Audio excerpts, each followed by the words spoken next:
Well, friends, state how bailment is terminated, how bailment comes to an end, how the contract comes to an end of bailment. Bailment का अंत किस स्वरूप में हो सकता है, ये समझने की कोशिश करते हैं शॉर्ट में। एज अ शॉर्ट क्वेश्चन आपको पूछा जा सकता है। अलग अलग सर्कमस्टेंसेस हो सकते हैं, सिचुएशंस हो सकती हैं, संजोग हो सकते हैं, जिसके बेसिस पे हम कह सकते हैं कि हाँ सर, इस तरीके से बेलमेंट का अंत आ सकता है। पहला सिचुएशन है when the purpose is accomplished.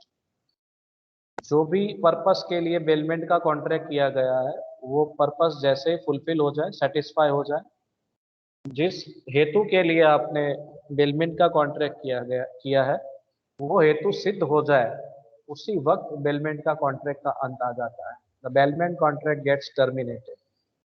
Number 2, when the time of bailment has expired. कुछ समय सीमा निश्चित की गई हो कि भाई 2 महीने के लिए आप ये चीज यूज कर सकते हैं, तो जैसे ही वो टाइम पीरियड एक्सपायर होता है, 2 महीने जैसे ही कंप्लीट होते हैं, 2 months as and when it is expired, at the on the next day, the bailment agreement is terminated with the expiry of time. तीसरी सिचुएशन है बाय डेथ और इंसैनिटी ऑफ आइदर पार्टी। सिर्फ death नहीं, लेकिन insanity भी आप add कर सकते हैं।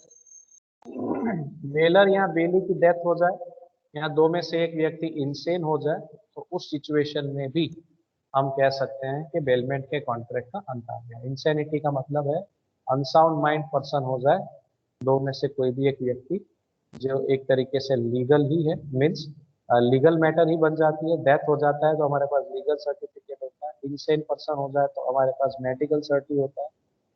तो ये मेडिकल सर्टी, डेथ सर्टिफिकेट, ये सब लीगल प्रूफ है, एविडेंस है, जिसके बेसिस पे हम डिसाइड कर सकते हैं कि हाँ सर, बेलर इज नो मोर और बेली इज नो मोर, और either of the party is unsound mind has been declared by with the help of proof, medical certificate proof।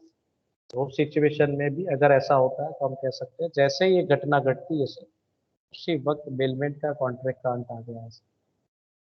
Use of bailed goods is inconsistent with the terms of bailment contract. ये सबसे important चीज है। एक व्यक्ति ने दूसरे व्यक्ति को घोड़ा दिया हो चलाने के लिए, हॉर्स राइडिंग के लिए, पर्सनल हॉर्स राइडिंग के लिए घोड़ा दिया हो, हॉर्स दिया हो, और उसमें से उसको अगर वो हॉर्स कार्ट बना दे, घोड़ा गाड़ी बना दे सर, तो ये इनकंसिस्टेंट यूज हो गया sir.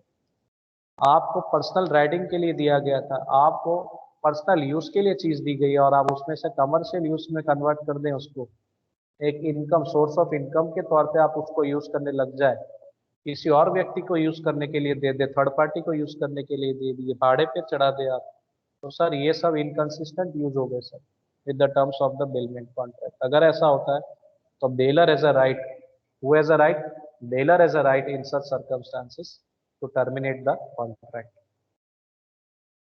Bye destruction of the subject matter. एक स्टूडेंट ने मुझे पॉइंट बताया था, by destruction of the subject matter. जो भी सब्जेक्ट मैटर के बेसिस पे बेलमेंट का कॉन्ट्रैक्ट हो रहा है, जिस वक्त ये कॉन्ट्रैक्ट किया जा रहा है, उसी वक्त at the time of formation of contract ये सब्जेक्ट मैटर ही ना रहे तो, if it is destroyed, if there is a destruction of the subject matter, then bailment contract gets terminated। या कॉन्ट्रैक्ट करते वक्त हो सकता है, या हो सकता है कॉन्ट्रैक्ट चालू हो तब डिस्ट्रक्शन हो जाए, तो उस वक्त पे भी जस्ट आप जो चीज यूज करें उसको यूसेज में अगर उसमें डिस्ट्रक्शन हो जाए, ऐसा भी हो सकता है, कुछ गड़बड़ हो जाए, तो फिर वहां पे भी बेलमेंट का कॉन्ट्रैक्ट का अंत आता है। Bailee mixes the bailed goods with his own goods. Bailee mixes the bailed goods with his own goods. अब ये तो हमें पता ही है, एक तरीके से कंसर्ट लेके किया जा रहा है तो ठीक है, लेकिन कंसर्ट लिए बिना किया जा रहा है तो सर ये एक तरीके से वहाँ पे परमिशन करना हो तो किया जा सकता है।